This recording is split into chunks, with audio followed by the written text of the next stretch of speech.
Hello my dear adventurers, it's John.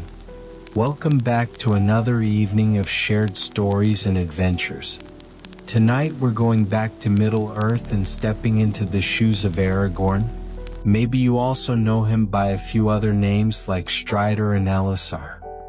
He's a man of few words and many mysteries, but he's as famous as they come. Picture this. It's a rainy night in a quiet little tavern in the Shire.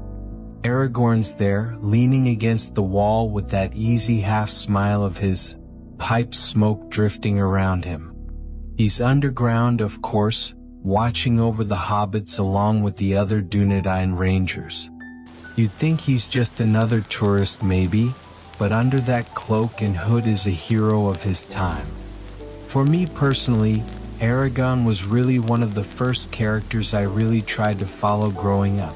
He's loyal, brave, and has a sense of deep respect, and if you enjoy these tales and keep the fires of the Dunedain lit and the road well supplied now it's about that time to curl up, get cozy, maybe grab yourself something warm to sip on, and let's get started with Aragorn's story. In the year of the Third Age, 2931, amid the wilds and whispers of the north, a child was born to Aragorn.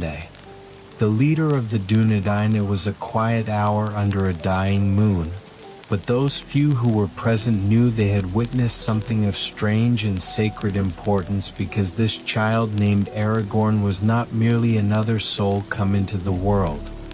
He was a spark of the old blood, a flicker of hope in an age blurred by shadows. Aragorn's mother, Gil, ran and held him close with both fierce pride and a mother's protectiveness, but standing apart from her in the dim light of the house was a figure of greater age and understanding. Aragorn's grandmother, Ian. Her gaze bore into the child with an intensity that none dared upset, because there was something in her look, something that spoke of a future known to none but the wise. In a low voice like the turning of an ancient wheel, she muttered a strange prophecy. "This child," she said, "will one day bear upon his breast a stone of green, a sign of hope to our people." The words held the still air as if they'd left a mark on the some claimed later, that a shiver ran through them as she spoke of the ripples of faraway yet looming destiny. But this prophecy was not born of idle visions. Far to the west in Valinor, a stone of emerald beauty had once been created by the hand of the mighty, the Elf Stone, or LOTR. It was called a gem, famous among elves for its power to heal and keep its color as pure and vivid as the untouched forests of Middle-earth. Legend tells of its trip across lands and hands, finally passed to Gadriel, Lady of Lothlorien, by Gandalf himself. And in that moment, in the quiet dimness of Aragorn's home, the thread of that legend wound itself around the child's fate. So it was that Aragorn's life started not in the halls of kings, but in the simple, rough Hune home of the Dunedain, a people who were now separated and hidden. They were guardians of the north, who lived in watchfulness, carrying the remains of an ancient heritage. From the start, the weight of legacy clung to him, and though Aragorn knew none of this in his infancy, the world already seemed to look to him with an eager eye. He was a child, a vessel of history and hope, whose tale would one day be told in song and legend.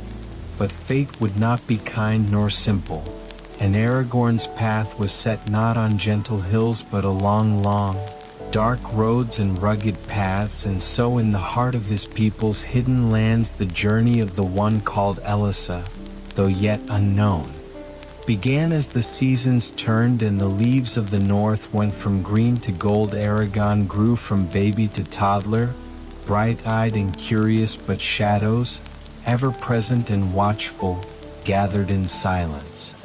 Orcs roamed the hills and woods with renewed fury, stirred by a dark will that troubled even the wisest of the rangers. Aragorn, who you'll remember as Aragorn's father and chieftain, was stalwart and unyielding, and he took up his job without doubt, leading in his people with the strength of old.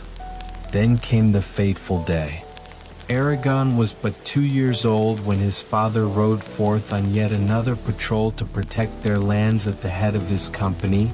Arthur pressed into the deep of the wild where the evil was strongest, and there amidst a brutal clash an orc's arrow found its mark, hitting Eorn's eye and ending his life. News of his passing reached the town with the hush of a cold wind, and a quiet sadness settled upon the Dunedain. They had lost a leader, and Jyland had lost her husband, but she bore her sadness with a dignity befitting the wife of a chieftain, and her heart and mind turned to the future of her son with Eorn's death. A choice was made by the wise Elrond of Rivendell. An elf lord of great wisdom and power offered his hidden valley as a haven for the young heir. Rivendell, or Imladris, as the elves called it, was a place untouched by shadow, a refuge nestled between ancient peaks and cool flowing rivers where time itself seemed kinder. And so mother and child journeyed to Rivendell, hidden from the enemy's watchful eye. When they arrived, Jyland was met by the kind and powerful Elon, whose eyes glimpsed far beyond the present moment as the Lord took Aragorn into his care. Jyland, though heavy with pain, looked upon her son with a mother's pride. She could not know the fullness of his destiny nor the trials that lay ahead, but she sensed that Rivendell would be the refuge he needed, a place where he could grow. Elon gave Aragorn a new name. Estel, meaning hope in the tongue of the elves, was to protect him from the ever-searching eyes of the enemy. Aragorn's real lineage was kept secret. He would grow up as Estel, knowing not the load of his heritage nor the old blood that ran through his veins. Instead, he grew among the fair folk under the timeless beauty of Rivendell, surrounded by tales of old, of Valinor, of Beren and Luan, and of the wars that had shaped Middle-earth. His mind was raised on stories of courage and sacrifice, and his heart tempered by the knowledge and patience of Elrond. In Rivendell, Estel thrived. He was a boy of fun and mischief, but there was a certain maturity about him, a sort of undercurrent of the strength and dignity that would one day define him. He learned the ways of the elves, their arts and lore, and he went freely through the valley. Sun-dappled woods and moss-covered stones. Often he'd be joined by Elon's twin sons Elohir and Elon, who, like elder brothers, took him on small journeys beyond Rivendell's borders, teaching him the ways of sword and bow, the secret of the forest, and the level of vigilance needed from those who watched the north. Estel became beloved in Rivendell, a child of both elves and men, but the shade never truly left his life. He was a grandson of kings, and the enemy's gaze ever watched the hidden places of the world. But for now he was simply a boy, unaware of the road that awaited him beyond Rivendell's peaceful vale. Years slipped by like leaves drifting on a river, and Estel grew from a boy into a young man of 20.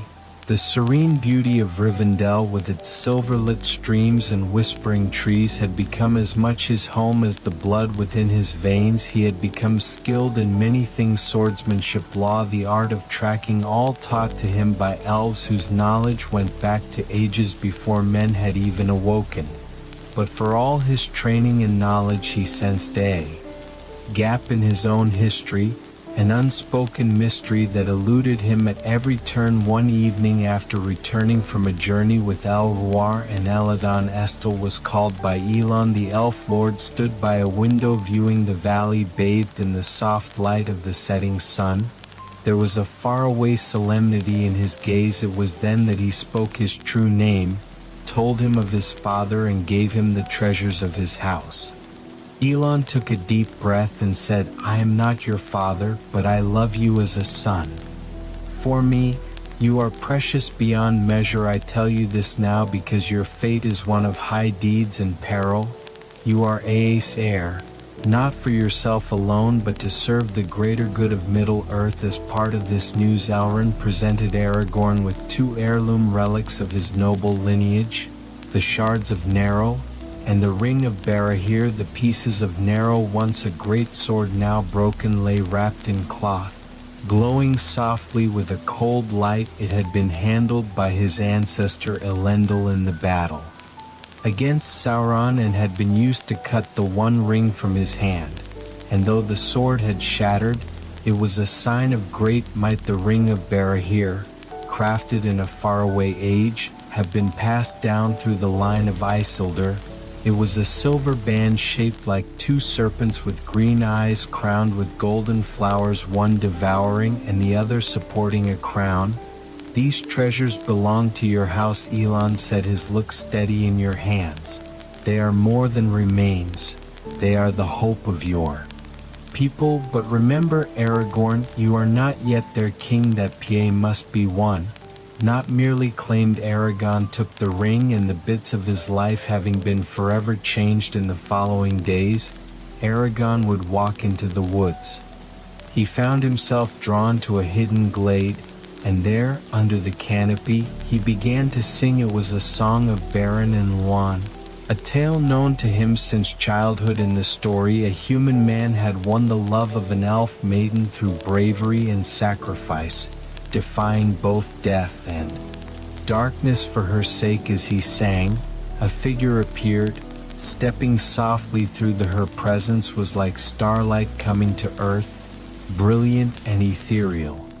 She wore a gown of silver and blue, her hair dark as midnight, and her eyes clear as a cloudless sky. Aragorn's voice stuttered, for he thought himself caught in the enchantment of a dream. He thought her Lúthien was reborn in beauty and grace, but in truth she was Arn Eldon's daughter, who'd just come back from her mother's homeland of Lothlon, where she had been visiting her grandma Galadriel. Aragorn knew then that he had found the one who held his heart. She was his destiny, as woven into his life as the name he now carried. But Elrond, wise and watchful, would not give his daughter's hand lightly.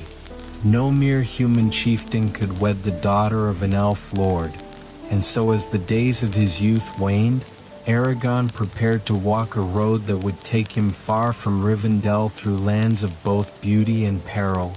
As he took up the life of a scout, taking leave of Jylin, his mother, and of Elrond, Aragorn set forth into the wilderness. He wore a cape of earthy hues joined with a silver brooch in the shape of a star. In his trips he was known by many names: Strider, the Grey Pilgrim, or simply the Ranger, a solitary figure moving unnoticed through the lands. Few knew of his true lineage, for the Dunedain were a wandering people, fading into legend, their presence in the world felt only in whispers, tales of their watch against dark forces. By the year of the Third Age, 295-6, his path crossed with that of Gandalf, the guy, a chance meeting that would prove to be one of great importance. Together the ranger and wizard shared tales and traded secrets of the wild, and talked the shadow rising once more in the east.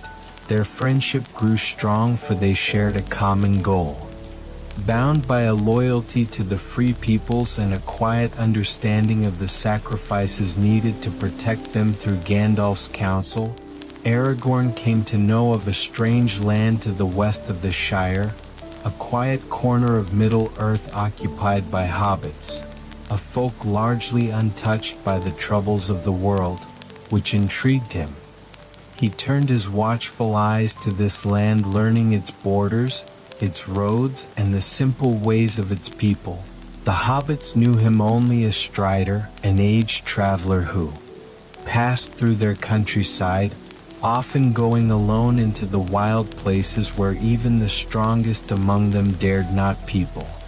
From the rugged lands of Arda to the mountains of the Misty Mountains, he explored with the ease and stealth of one well-versed in the hidden tracks and secret passes of Middle-earth, sometimes in the company of his kin, the Dunedain Rangers. Then, in 2957 of the Third Age, a new call came pulling him southward into realms of men.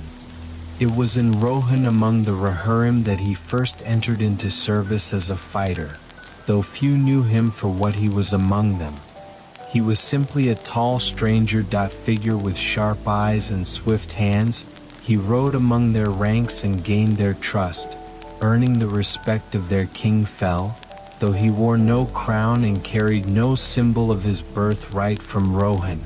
Aragorn went to Gondor, the land of his forefathers, where he served under the steward Elend II, but even here he kept his true identity cloaked, for his goal was not yet to claim but to serve among the men of Gondor. He became known as Thorongil, meaning eagle of the star, a name influenced by the silver star he wore upon his cloak. Fought like a lion, leading his men in battles against the dark forces that threatened the land. He was trusted by the caretaker and adored by those he led.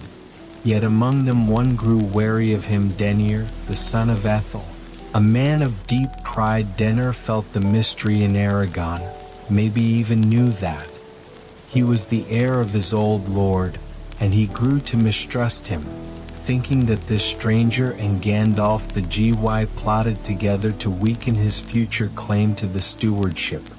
But Aragorn held no ambition beyond service, and he sought only to defend Gondor's people from the growing dark. When the steward of Gondor feared incoming attack from Mordor, Aragorn offered counsel. With Gandalf's advice, he warned of a danger that lay in the south, the corsair of Umar, a threat long overlooked. Elend listened, gifting him with a small fleet. In the dead of night, Aragorn led a risky raid on Bar, burning the ships of the corsair and killing the captain of the haven. The wind was swift with few casualties on his side, and Aragorn would have returned to Gondor as a hero, but he did not make the trip to Minas Tirith to receive the accolades of those he had saved. Instead, he left a goodbye message speaking of jobs that called him elsewhere, and he vanished like a wraith fleeing before the light. The men of Gondor were left in wonder and dismay at their tales of Thorongil spreading through taverns and rooms. But Aragorn's journey was far from over, and his path stretched into lands of the east and south as he sought to understand the hearts of men, both good and evil, and to learn the plot and devices of those who served the Dark Lord. He saw directly the sway that Sauron held over the minds of men. He went to places where the stars were strange and dug into the dwarven mines of Moria. In 2980, Aragorn went to Lothlorien, and there he saw Arwen. Again, Aragorn gave her the Ring of Barahir, the valuable family heirloom that he'd gotten on his 20th birthday on the hill of Seren Amroth. With the world quiet around them, Arwen made her choice.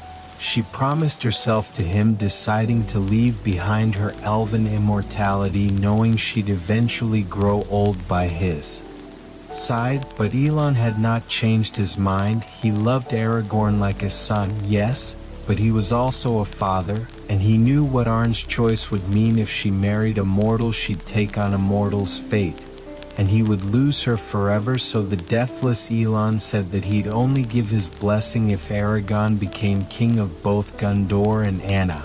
Elend wanted to be sure that if Arwen gave up forever, it would be for a future worth her sacrifice. He also worried about her happiness, fearing the pain of outliving her own kin and the heartbreak of watching Aragorn pass away. By the year 3001 of the Third Age, his path crossed once more with that of Gandalf the Gy, who bore troubling tidings. The wizard had begun to think that the ring found by Bilbo Baggins, a hobbit of the Shire, was no everyday trinket, but the One Ring, the very source of Sauron's malice and power, lost for ages but never overlooked by its master. The enemy sought the ring, and if he were to get his hands on it, all hope would be destroyed. The wizard's suspicions, though unproven at that point, were enough to set Aragorn on a new and perilous mission. He would hunt for Gollum, the creature who had held the ring before. Bilbo, and whose knowledge might hold the key to knowing the full extent of the danger, but Gollum was slippery, seeping like a shadow into the secret crevices of Middle-earth. Aragorn tracked him from the misty mountains to the swamps near Mirkwood, following whispers and stories, faint tracks in the mud and signs of a creature that lived in darkness. The search took years, with Gollum always seeming just out of reach. Finally, in 307, Aragorn's persistence bore fruit. He caught the creature Gollum in the bleak and desolate Dead Waters, a place where the spirits of long-dead warriors brimmed beneath the surface of the water. With pale and ghostly faces, Gollum fought with the despair of a cornered animal, but Aragorn subdued him. The thing was wretched and pitiful, and he had wide and haunted eyes. Aragorn felt both sadness and revulsion for him, for here was a soul utterly destroyed by its desire for the ring, a mirror of what any human might become under its spell. With Gollum in his hands, Aragorn began the long trip northward. They moved under cover of night, avoiding roads and known trails, for he knew that Sauron's gaze was ever searching, and the presence of Gollum, however wretched, could attract the enemy's attention. They crossed the Anduin at Sand Gap, a treacherous stretch of river, and pressed ahead through the woods of Fangorn. From there they passed into the borders of Lothlon, where the Elves, hearing of his goal, sent word to Gondal. At last they reached the realm of Vandel, king of the woodland realm, and Aragorn entrusted Gollum to the Elves for safety. For although the creature was bound and held captive, Aragorn knew that Gollum's mind was a maze of betrayal driven by his own insidious cravings. The Elves of Mirkwood would guard him until Gandalf could ask him. Aragorn returned west, guided by reports of stirring shadows. His watch took him to the borders of the Shire, where, as I'd said before, the hobbits knew him as Strider, a hunter of the north. They knew little of his true goal, nor of the dangers he faced to keep their land safe. The Shire was untouched by war and shadow, a place of love and simplicity, and Aragorn knew that its innocence was worth protecting at any cost. He grew fond of its rolling hills and green fields, of the quaint villages and busy inn where hobbits went about their lives with little thought to the troubles of the outside world. Then in late September of 318, Gandalf's message reached him. Frodo Baggins had left the Shire bearing the ring. The time had come to show himself fully, to cast aside the guise of a mere ranger, and take on the role of protector. Aragorn journeyed quickly to Bree, where he crossed paths with Frodo and his partner in the prancing. They were not doing a good job of staying under the radar, especially when Frodo accidentally disappeared from sight in the common room, causing a stir among the patrons. Aragorn knew the gravity of the situation, the folly of drawing attention to oneself in such dangerous times. Taking Frodo aside, he told him the danger that pursued them. The Black Riders, the Nine, were close at hand, and their goal was nothing short of, by the way, I have a whole different video that covers the Black Riders, or the Nazgul, as they're also known, so check that out if you want an in-depth lore dive about them. But getting back to it, through hill and hollow, forest and plain, Aragorn led the hobbits, his senses alert to every whisper of danger, every sign of chase. His plan was to lead them to Weathertop, where he hoped to gain sight of Gandalf or some sign of their path. But on that fatal hill they were ambushed, and Frodo fell under the terrible blade of the Witch King himself. Hurt by the Morgul blade, Aragorn fought off the ringwraiths, carrying fire to drive them back. But the wound left Frodo weaker, his life slipping as the darkness crept into him. Their journey became a race against time, as Aragorn cared for Frodo with tireless love while still leading the hobbits. At last, as hope seemed all but lost, they were met by Glorfindel, an elf lord of great power, who rode with Frodo quickly. To Rivendell. In Rivendell, Frodo was healed, or at least as healed as he could be, from a Morgul blade wound. Aragorn's journey to Rivendell brought him face to face with a task greater than any he'd faced up to that point. The Council of Elrond had been met, a gathering of free peoples, each bringing tales from their part of the world of shadowed lands and clouds darkening with evil. From far and wide they'd come. Elves, dwarves, men, and even the hobbits, who were the smallest, but held the heaviest load of all. As the council argued at the fate of the One Ring, it became clear that there was only one way forward. The ring must be destroyed, and only in the fires of Mount Doom could it be unmade. But this journey into the heart of Mordor was not one for any single being to face alone, and so a fellowship was formed. Company of 9, bound by a shared purpose. Aragorn, of course, was among them, not only as a fighter but as a guide and guardian sworn to defend the ring bearer and to see the quest through no matter the cost. In preparation for the trip, the shards of Narrow were brought before him, and elven smith set to work reforging the old blade of his forefathers. After 3 millennia, the sword was made anew, carrying the name Annural Flame of the West. It was a weapon of unparalleled craftsmanship, one suiting the air of Isildur. Their path led first through the wild, moving southward under the shade of towering mountains, and soon the company found themselves pressed against the cruel winter winds of the Red Horn Pass. Through the sharp cold it became clear that the pass would not give.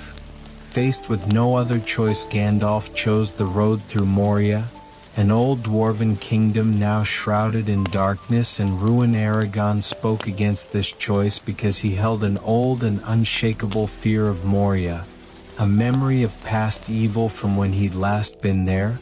But his voice was ignored, and so they descended into the depths of the ground, into the halls of stone from a lost age. The mines of Moria were a labyrinth of forgotten law, where ancient columns stretched up till they disappeared from view, and invisible creatures stirred in the blackness.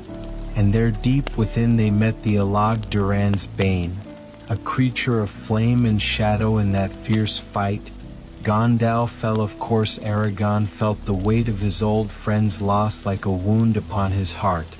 But the rest of the members of the group looked to him, and he rose to the challenge of assuming the role of leader in Gandalf's death. Their journey took them to Lothlorien, the Golden Wood, where the Lady Galadriel received them in her presence. Aragorn felt a strange familiarity, for she spoke to him as one who knew the road he must travel. She gave him the Elf Stone, a green gem that would become a symbol of his reign and the name by which he would one day be known. Elissa, the Fellowship, quit Lothlorien, and each of them bore gifts that would guide and protect them in the trials to come. But the Fellowship's togetherness was soon tested at the Falls of Rhos. Frodo faced the terrible choice of his road, and Boromir, who was another member of the Fellowship, was overcome by the lure of the ring. It had a way of getting into people's thoughts. Even the strongest, the brave son of Gondor, was no exception. He loved his people and saw the ring as a tool to protect them, so he tried to take it from Frodo. In that moment, Aragorn's heart was torn. He knew the battle Boromir was facing, because he felt the urge to protect and wield power for what he thought was right. But instead of giving in, Aragorn chose to honor Frodo's choice. He let Frodo go off with Sam, and Aragorn decided to pursue the hobbits that were caught and taken by Sauron's Uruk. High, cruel warriors bred to follow dark orders without question, to look for and rescue Merry and Pippin started a small company with Legolas the elf and Gimli the dwarf. Together they became the 3 hunters, bound by loyalty and friendship as they chased the Uruk high across the plains of Rohan. In the fields of Rohan they met Éomer, a fighter of fierce loyalty and pride who led the riders of Rohan. Now Rohan was a land of horse lords and warriors who lived and died in the saddle, and Éomer was one of their best. He immediately saw the bearing of a lord in Aragorn. Though he wore no crown, there was a grandeur about him. The warrior respected that, and he lent the 3 hunters horses, giving them a chance to keep up with the relentless march of the Uruk-hai. Their chase led them to Fangorn Forest, an old eyrie wood where legend said even the trees had a will of their own. But instead of finding Merry and Pippin, they instead came across a familiar face. Reborn Gandalf, now as Gandalf the White, he'd returned with a power even bigger than before.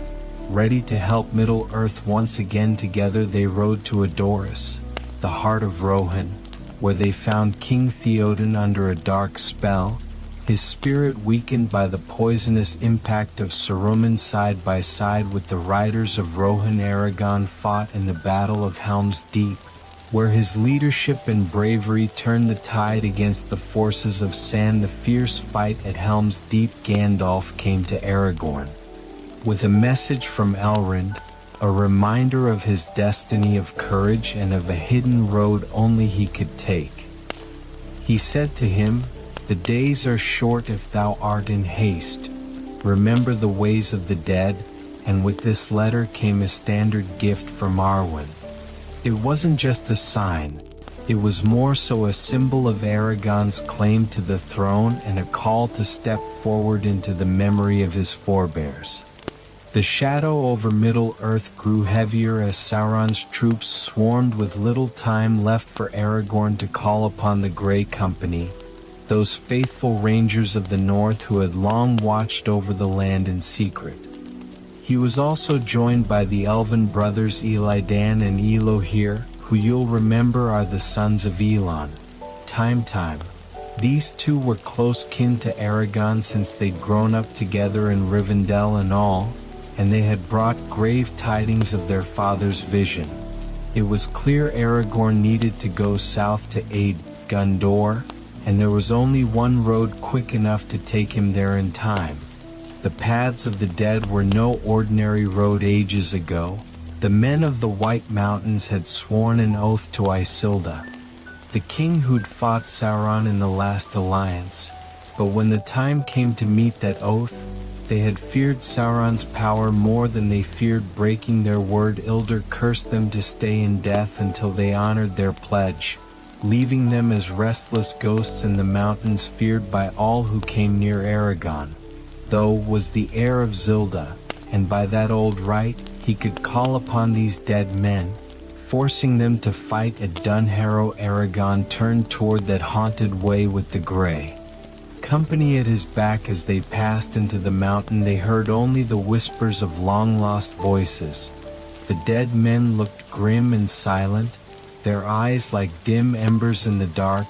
Aragorn did not flinch. He called them to perform their oath to follow him to war and earn peace. At last, bound by his word and the hope of release, the dead men gathered behind him, forming a spectral army that could strike terror into the heart of Sauron's forces. With this ghostly host, Aragorn took to the seized ships of the Corsair of Umar, pirates and friends of Mordor sailing up the Anduin River. He reached Minas Tirith just as the city was on the brink of falling. Above the battlefield, he unfurled the flag of Elendil. His ancient line, the Black Standard, bore a white tree, 7 stars, and a crown, the symbols of Gondor reborn. He was the king returned, a figure of hope for the free peoples of Middle-earth. When the dead swept over the Pelennor fields, their quiet, dreadful presence changed the tide of battle. Orcs, men, and creatures alike scattered before them, their dark allegiance broken in the face of these ancient shades.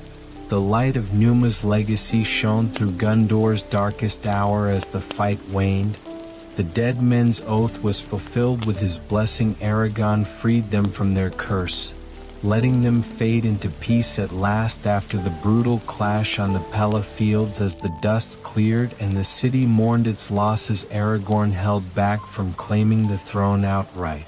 He knew that the true enemy, Sauron, was yet undefeated, and until that darkness task stayed unfinished, instead of seizing power, he slipped into the houses of Dispelled, where the wounded lay in desperate need. It was here, caring for the gravely injured Dispelled and Faramir, as well as countless troops, that Gondor's people began to talk of him. The hands of the king are the hands of a healer, they murmured, remembering an old prophecy. But soon came the final test. Aragorn rallied the troops of the west for one last march, leading them to the very border of Mordor itself. The Black Gate. It was a bold, almost reckless move, but it had a purpose: to draw Sauron's attention away from Frodo and Sam, who were slipping through the enemy's very heart to reach Mount Doom. This desperate stand at the Black Gate was a risk that only a true leader could bet. Under the shadow of Mordor, Aragorn and his friends faced Sauron's might, holding the line with the full knowledge that this could well be their last fight in the burning chasm. The One Ring was finally destroyed. Sauron's power broke, his army separated, and the Dark Lord's shadow lifted at last. With that, Aragorn's journey reached its ultimate turning point. The threat that had haunted Middle-earth for so long was gone, and the way to Gondor's throne was finally clear. After that, Aragorn returned to Minas Tirith, where he was crowned king. Elissa and the city cheered in the return of its king. He was united with Arwen, who came to Gondor and pledged her love to him in marriage since he'd met Elon's standards under his reign. Peace blossomed in the reunited kingdom of Gondor. And an Aragorn ruled with wisdom and justice, his life a testament to the strength, courage, and hope that had led him from the wilds of the north to the throne of the west. As King Aragorn returned order with a strong yet compassionate hand, he was known for his fairness, his skill to see into the hearts of his people, and the humility with which he ruled. No deed was too small to escape his notice. No matter how lowly, for his care in his early days, he went throughout the lands, meeting the people of Gondor and Aenir, understanding their dreams and fears, and bringing a quiet assurance that they had not known in many lifetimes. He was a fighting king, but he carried a healer's touch, caring for the wounds of both the land and its people.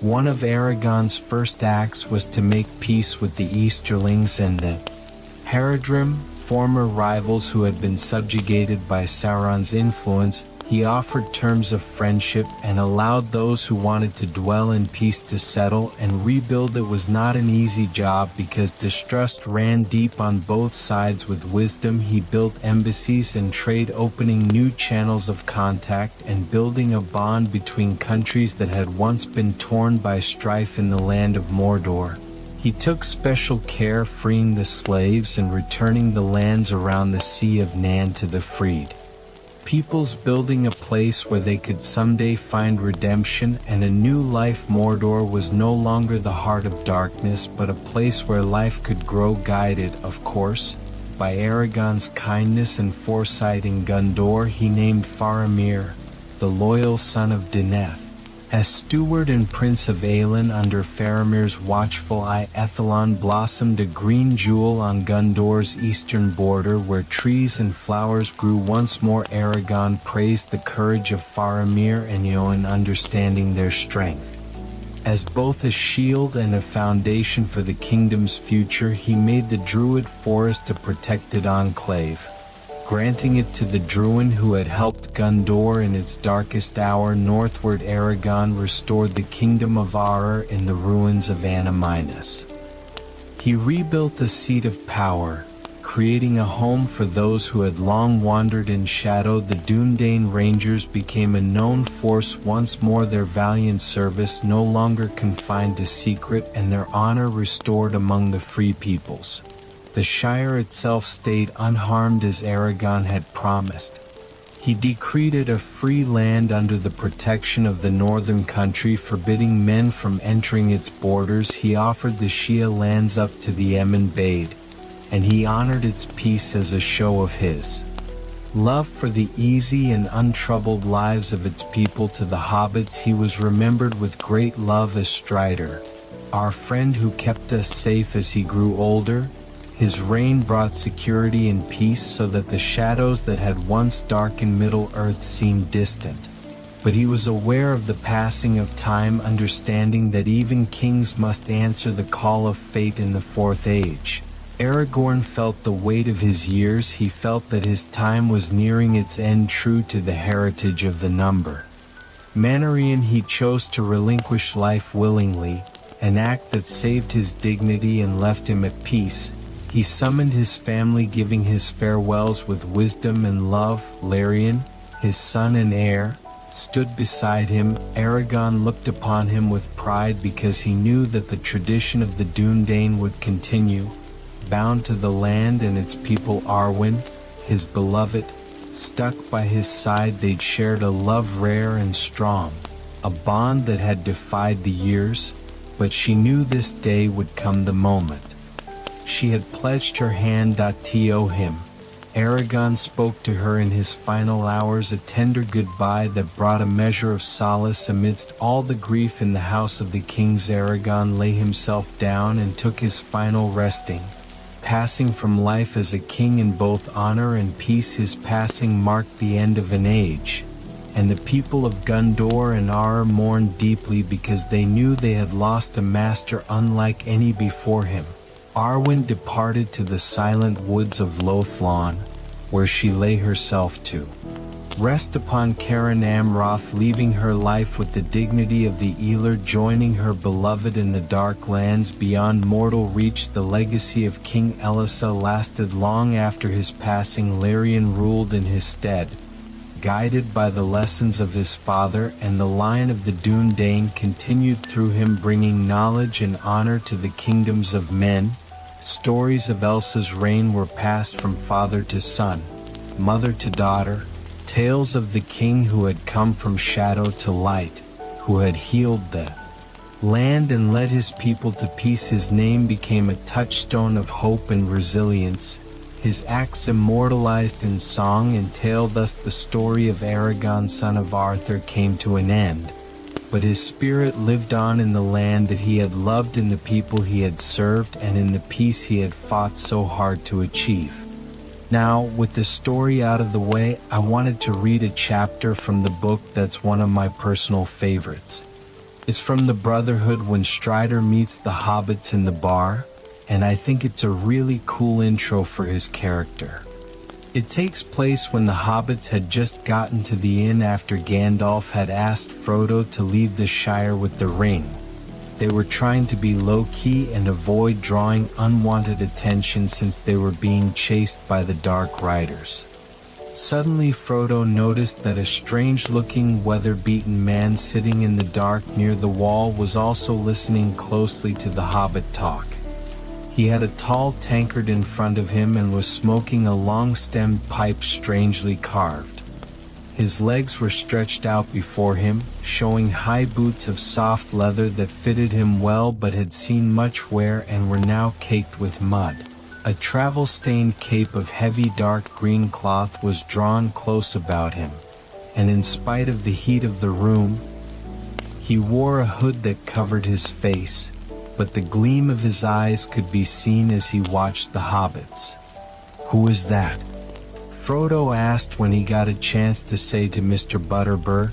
"I don't think you introduced him," said the landlord in a reply whisper, cocking an eye without turning his head. "I don't rightly know. He's one of the traveling folk rangers, we call them. He seldom talks, but he can tell a rare tale. When he has the mind, he disappears for a month or a year, and then he pops up again. He was in and out pretty often last spring, but I haven't seen him about lately.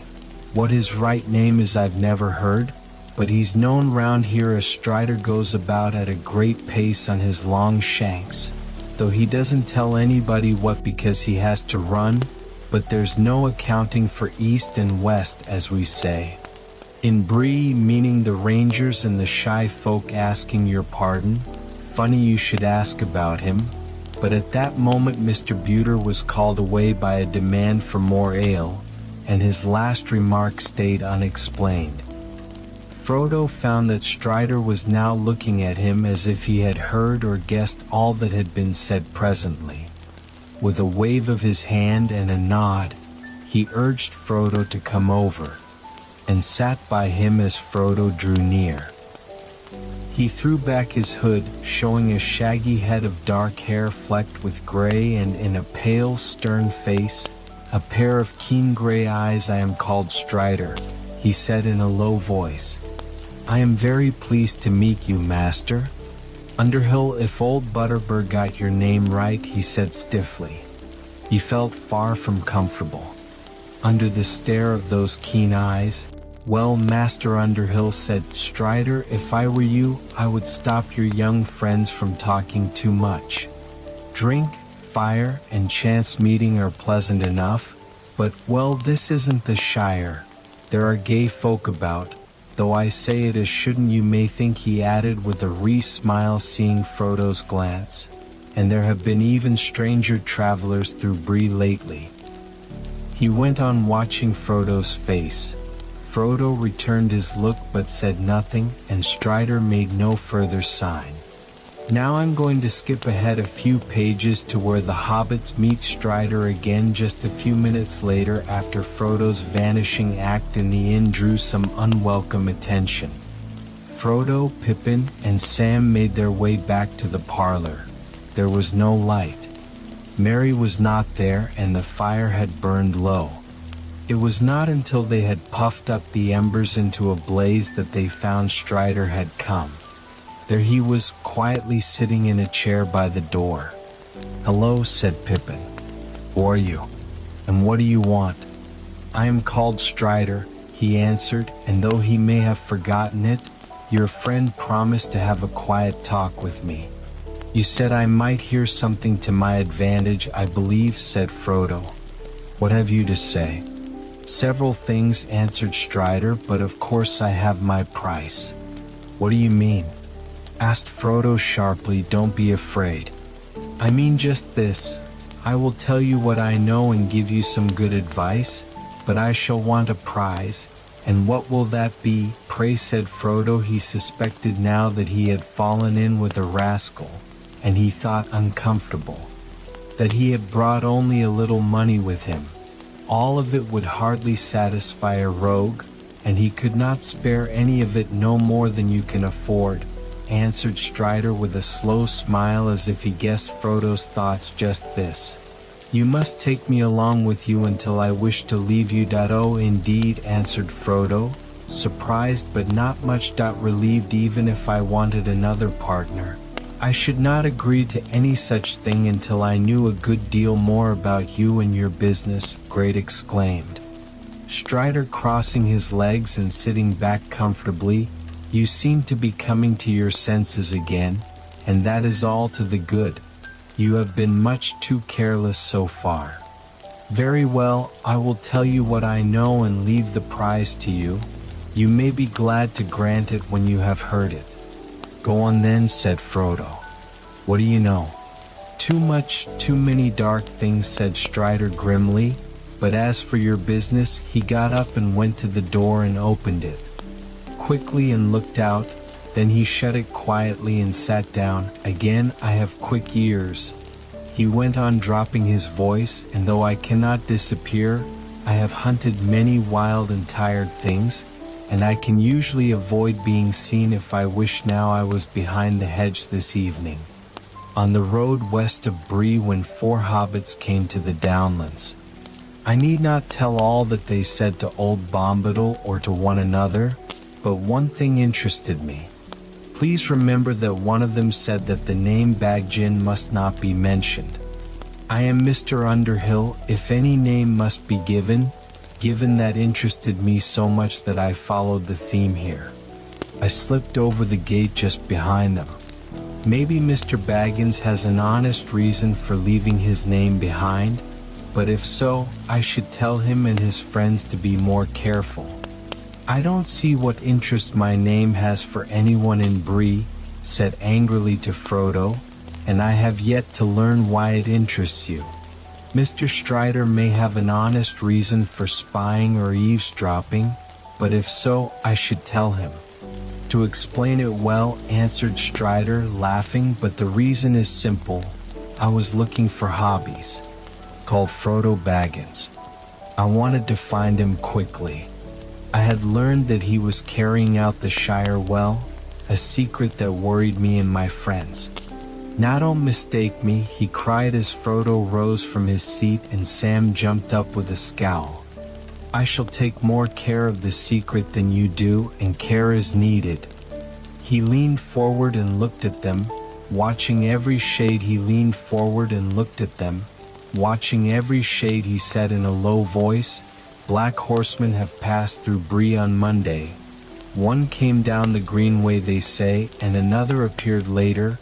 Coming up the greenway from the south there was a silence at last. Frodo spoke to Pippin and Sam. I ought to have guessed it from the way the gatekeeper met us, he said, and the landlord seems to have heard something. Why did he press us to join the company? And why on earth did we behave so stupidly? We ought to have stayed quiet in here, it would have been better, said Strider. I would have stopped your going into the common room if I could, but the innkeeper would not let me in to see you or take a message. Do you think he began, Frodo? No, I don't think any harm of old Butterbur, only he does not altogether like strange vagabonds of my sort. Frodo gave him a puzzled look. Well, I have rather a rascally look. Have I not, said Strider, with a curl of his lip and a queer gleam in his eye, that I hope we shall get to know one another better when we do? I hope you will explain what happened at the end of your song, for that little prank was sheer accident. Disrupted, Frodo said. I wonder, said Strider, if that accident has made your position dangerous. Hardly more than it was already. I said, Frodo, I knew these horsemen were following me, but now at any rate, they seem to have missed me and to have gone away. You must not count on that, said Strider sharply. They will return, and more are coming. There are others, I know their number. I know these riders. He paused, and his eyes were cold and hard, and there are some folk in Bree who are not to be trusted. He went on about Bill Ferny. For instance, he has an evil name in the Bree land, and queer folk call at his house. You must have noticed him among the guests, a sly, sneering fellow. He was very close with one of the southern strangers, and they slipped out together just after your accident. Not all of those southerners mean well, and as for Ferny, he would sell anything to anybody or make mischief for amusement. What will Ferny sell, and what has my accident got to do with him? Said Frodo, still determined not to understand Strider's hints. News of you, of course, answered Strider. An account of your work would be very interesting to certain people. After that, they would hardly need to be told your real name.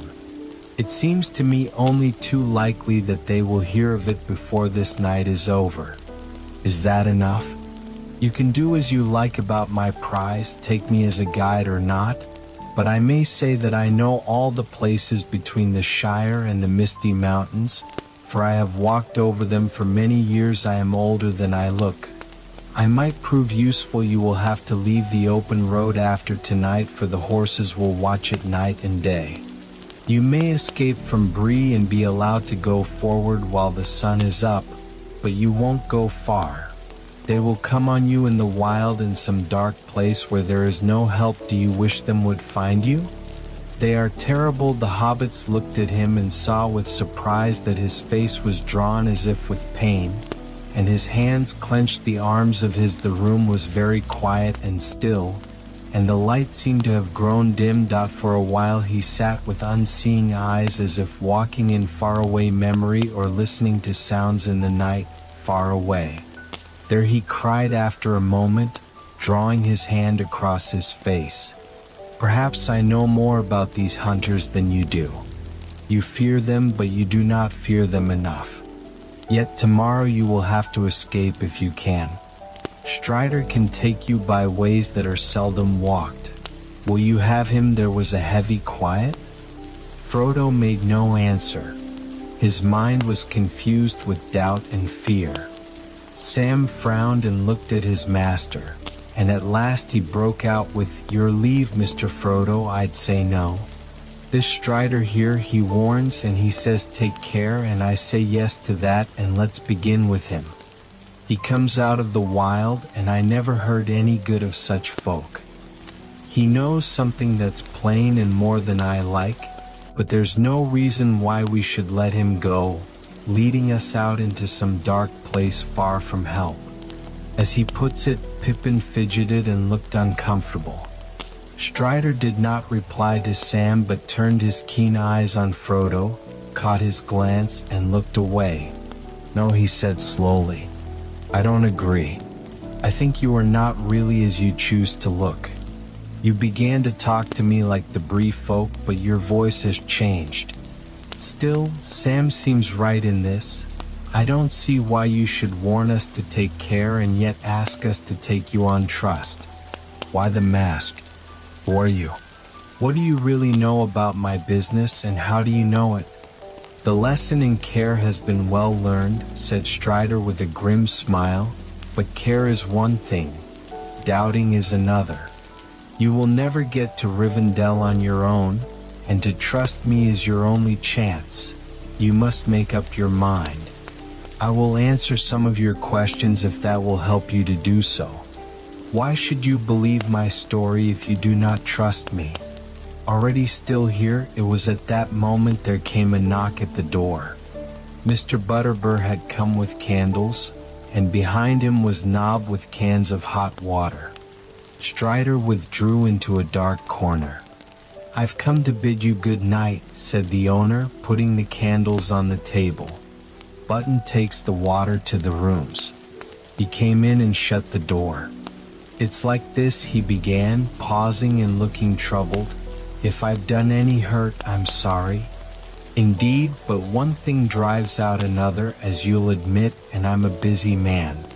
But first one thing and then another this week has jogged my mind, as the saying goes, and not too late, I hope. You see, I was asked to look out for hobbits of the Shire, and for one by the name of Baggins in particular, and what has that got to do with me?" asked Frodo. "Ah, you know best," said the owner knowingly. "I won't give you away, but I was told that this bagging would be going by the name of Underhill, and I was given a description that fits you well enough, if I may say." "So indeed, let's have it then," said Frodo, unwisely stopping a stout little fellow with red cheeks, said Mr. Butterbur seriously. Pippin laughed, but Sam looked indignant. "That won't help you much. Goes for most hobbits' grain, he says to me," continued Mr. Butter with a glance at Pippin, "but this one is taller than some and lighter than most, and he has a cleft in his chin, a perky chap with a bright eye, asking your pardon, but he said it, not me." "He said it, and who was he?" asked Frodo eagerly. "Ah, that was Gandalf, if you know who I mean, a wizard. They say he is, but he's a good friend of mine whether or not. But now I don't know what he'll have to say to me if I see him again. Turn all my Albad for me and into a block of wood. I shouldn't wonder if he's a bit hasty. Still, what's done can't be undone." "Well, what have you done?" said Frodo, getting frustrated with the slow unraveling of Butterbur's thoughts. "Where I said the landlord," stopping and snapping his fingers. "Ah yes, old Gandalf. 3 months ago he walked right into my room without a knock. Barely, he says, 'I'm off in the morning. Will you do something for me? You've only got to name it.' I said, 'I'm in a hurry,' said he, 'and I've no time myself, but I want a message taken to the Shire. Have you anyone you can send?' Trust me, I can find someone, I said. Tomorrow only got be, or the day after making it tomorrow, he says, and then he gave me a letter. It's written plainly enough, said Mr. Butterbur, producing a letter from his pocket and reading out the address slowly and proudly. He valued his image as a lettered man, Mr. Frodo Baggins, Bag-End, Hobbit in the Shire, and Gandalf. A letter for me from Gandalf, cried Frodo, said Mr. Butterbur, then your right name is Baggins. Yes, it is, said Frodo, and you had better give me that letter at once and explain why you never sent it. That's what you came to tell me. I guess, though you've taken a long time to come to the point. Poor Mr. Butterbur looked troubled.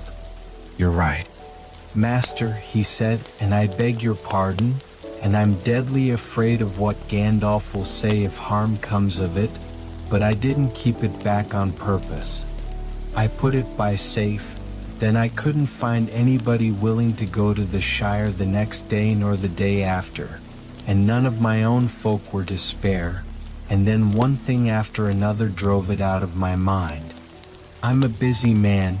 I'll do what I can to set things right, and if there's any help I can give, you've only got to name it, leaving the letter aside. I promised Gondal no less wheat, he says to me, this friend of mine from the Shire. He may be coming out this way before long. He and another will be calling himself Underhill, mind that, but you need to ask no questions, and if I'm not with him, he may be in trouble, and he may need help doing whatever you can for him, and I'll be grateful, he says, and here you are, and trouble is not far off. Seemingly, what do you mean? Asked Frodo. These black guys, said the landlord, is lowering his voice. They're looking for bagging, and if they mean well, but I'm a hobbit. It was on Monday, and all the dogs were yammering, and the geese yelling uncannily. I called it Knob. He came and told me that 2 black guys were at the door asking for a hobbit called Bagjin. Noob's hair was all stood on end. I bid the black guys be off and slammed the door on them, but they've been asking the same question all the way to our chair, I hear, and that Ranger Strider, he's been asking questions too and tried to get in here to see you before you'd had a bite or suck. He did, said Dryer, suddenly coming forward into the light, and much trouble would have been saved if you had let him in. Barman, the owner, jumped with surprise. You, he cried, you're always popping up, what do you want? Now he's here with my leave, said Frodo. He came to offer me his help. Well, you know your own job, that maybe, said Mr. Butterbur, looking suspiciously at Strider, but if I were in your position, I wouldn't take up with a ranger. Then who would you take up with? Asked Strider. A fat innkeeper who only knows his own name because people shouted at him all day that they cannot stay in the pony forever and they cannot go home. They have a long road before them. Will you go with them and keep the black guys off me? Leave Bree. I wouldn't do that for any money, said Mr. Butterbur, looking really scared.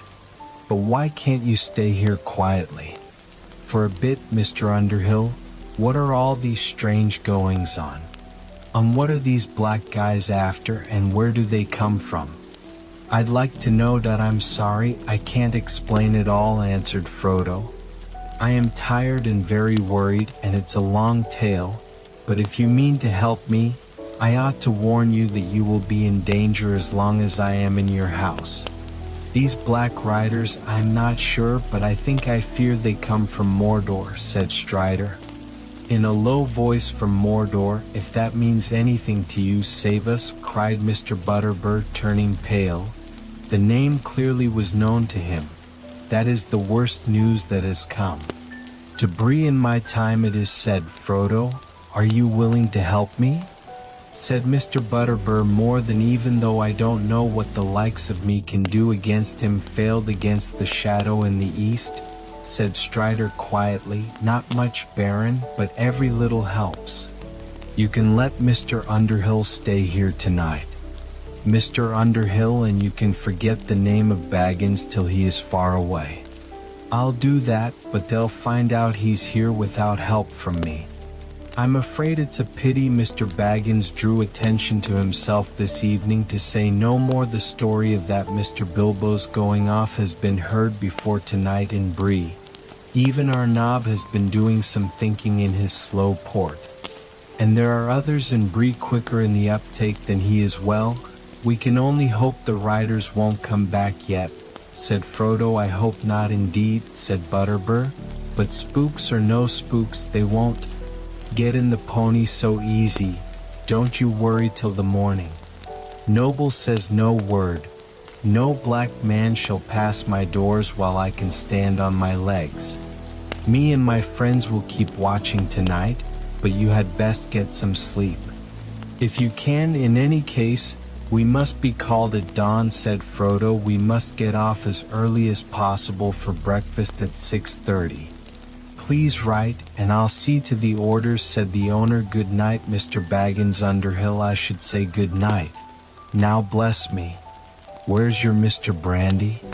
Buck, I don't know, said Frodo with sudden worry.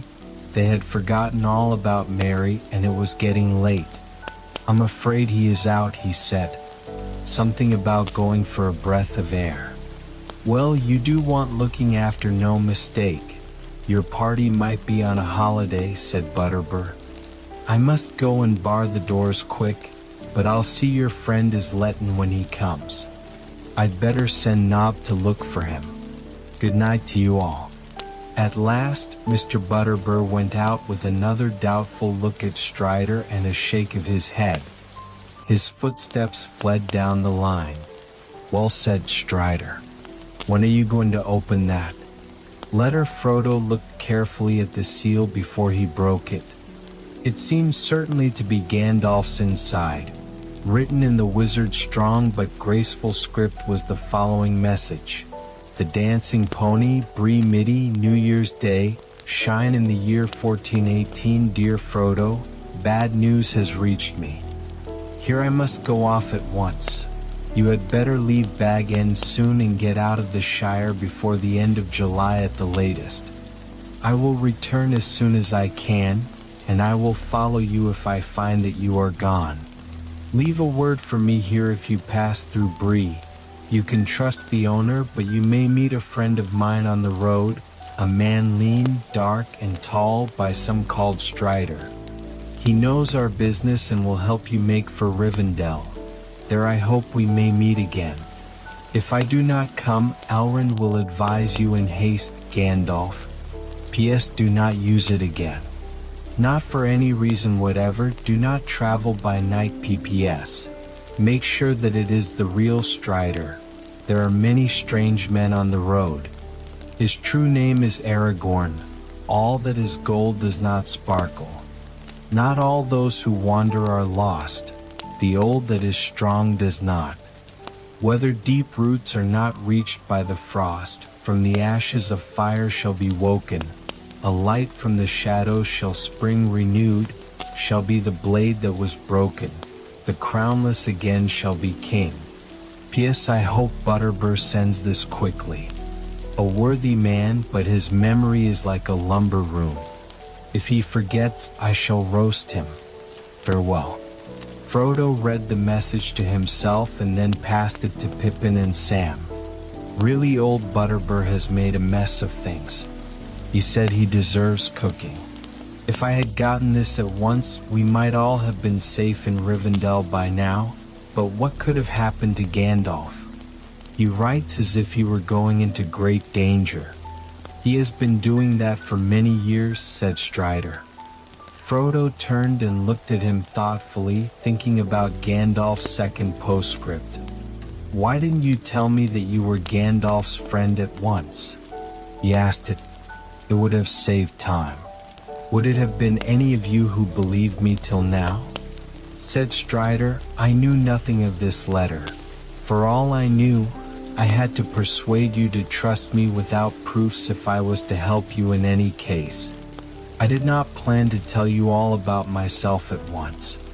I had to study you first and make sure that you, the enemy, had set traps for me before now. As soon as I had made up my mind, I was ready to tell you whatever you asked. But I must admit," he added with a weird laugh, "that I hoped you would take to me. For my own sake, a hunted man sometimes wearies of distrust and longs for company, but there I believe my looks are against me. They are at first sight at any rate," laughed Pippin with sudden relief after reading Gandalf's letter. "But handsome is as handsome does, as we say in the Shire, and I dare say we shall all look much the same after lying for days in hedges and ditches. It would take more than a few days, weeks, or years of walking in the wild to make you look like Strider," he answered, "and you would die first unless you are made of sterner stuff than you look to be." Pippin subsided, but Sam was not intimidated, and he still eyed Strider dubiously. "How do we know you are the Strider that Gandalf talks about?" demanded. "You never mentioned Gandalf till this letter came out. You might be a play-acting spy for all I can see, trying to get us to go with you. You might have done in the real Strider and taken his clothes. What have you to say to that you are a stout guy?" answered Strider. "But I am afraid my only answer to you, Sam Gamgee, is if I had killed the real Strider, I could kill you, and I should have killed you already without so much talk. If I was after the ring, I could have it now." He stood up and seemed suddenly to grow bigger, and his eyes gleamed a light keen and commanding, throwing back his cape. He laid his hand on the hilt of a sword that had hung hidden by his side. They did not dare to move. Sam sat wide-mouthed, staring at him dumbly. "But I am the real Strider, fortunately," he said, looking down at them with his face eased by a sudden smile. "I am Aragorn, son of Arthur, and if by life or death I can save you, I will." There was a long silence at last. Frodo spoke with doubt. "I believed that you were a friend before the letter came," he said, "or at least I wish to have scared you several times. Tonight, but never in the way that the servants of the enemy would, or so I imagine. I think one of his spies would well seem better and feel fouler, if you understand." "I see," laughed Strider. "I look bad and feel fair. Is that all that is gold does not glitter? Not all those who wander are lost." "Did the lines apply to you then?" asked Frodo. "I could not make out what they were about. But how did you know that they were in Gandalf's letter if you have never seen it?" "I did not know he died, but I am Aragorn, and those lines go with that name." He drew out his sword, and they saw that the blade was indeed broken a foot below the. "Not much use, is it, Sam?" said Strider, "but the time is near when it shall be made anew." Sam said nothing. "Well said, Strider. With Sam's approval, we will call that settled. Strider shall be your guide, and now I think it is time you went to bed and took what rest you can. We shall have a rough road. Tomorrow, even if we are allowed to leave freely, we can hardly hope now to leave it unseen, but I shall try to get lost as soon as possible. I know one or two ways out of Breen other than the main road. If once we shake off the chase, I shall make for Weathertop." Weathertop said. "Sam, what's that?" "It is. It's a hill just to the north of the road, about halfway from here to Rivendell, commands a wide view all around, and there we shall have a chance to look about us. Gandalf will make for that point if he follows us after Weathertop. Our journey will become more difficult, and we shall have to choose between different risks. Chance. Did you last see Gondal? Frodo, do you know where he is or what he is?" Strider looked grave. "I do not know him. I said I came west with him in the spring. I have often kept watch on the borders of the Shire in the last few years when he was busy elsewhere. He seldom left it open. We last met on the 1st of May at Sandford down the Brandy. When he told me that his business with you had gone well and that you would be starting for Rivendell in the last week of September, as I knew he was at your side, I went away on a journey of my own, and that has proved ill, for plainly some news reached him, and I was not at hand to help. I am worried for the first time since I have known him. We should have had texts even if he could not come himself. When I returned many days ago, I heard the ill news. The tales had gone far and wide that Gandalf was lost and the horsemen had been seen. It was the elven folk of Gildor that told me this, and later they told me that you had left your home, but there was no news of your leaving Buckland. I have been watching the East Road. Anxiously, do you think the Black Riders have anything to do with it with Gandalf's absence? I mean, asked Frodo, that I do not know of anything else that could have stopped him except the enemy himself, said Strive, but do not give up hope. Gandalf is greater than you, Essage. People know, as a rule, you can only see his jokes and toys, but this job of ours will be his greatest job. Pippin yawned. I'm sorry, he said, but I am dead tired. In spite of all the danger and fear, I must go to bed or sleep where I sit. Where is that silly man? Mary, it would be the last straw if we had to go out in the dark to look for him. At that moment they heard a door. Then feet came running along the hallway. Mary came in with a rush, followed by Nob. He shut the door quickly and leaned against it. He was out of breath. They stared at him in fear for a moment before he gasped. I have seen them. Frodo, I have seen them. Black Riders. Black Riders, cried Frodo, where? Here in the village? I stayed indoors for an hour, and then, as you did not come back, I went out for a stroll. I had come back again and was standing just outside the light of the lamp, looking at the stars. Suddenly I shivered and felt that something horrible was creeping near. There was a sort of deeper shade among the shadows across the road just beyond the edge of the lamplight. It slid away at once into the dark without a sound. There was no horse. Which way did it go? Asked Strider suddenly and sharply. Mary started noticing the stranger for the first time. Goes on, said Frodo. This is a friend of Gandalf. I will explain later. It seemed to make off up the road. Eastward, continued Mary. I tried to follow it, of course. It vanished almost at once, but I went around the corner and on as far as the last house on the road. Strider looked at Mary with wonder. You have a strong heart, he said, but it was stupid. I don't know, said Mary. It is neither brave nor silly. I think I could hardly help myself. I seemed to be drawn somehow any way I went, and suddenly I heard people by the hedge. One was muttering and the other was mumbling or hissing. I couldn't hear a word that was said. I did not creep any closer because I started to tremble all over. Then I felt scared and I turned back and was just going to bolt home when something came behind me and I fell over. I found him, sir, put in Nob. Mr. Butterbur sent me out with a lantern. I went down to Westgate and then back up towards Southgate. Just near Bill Ferny's house, I thought I could see something in the road. I couldn't swear to it, but it looked to me as if two guys were stooping over something, lifting it.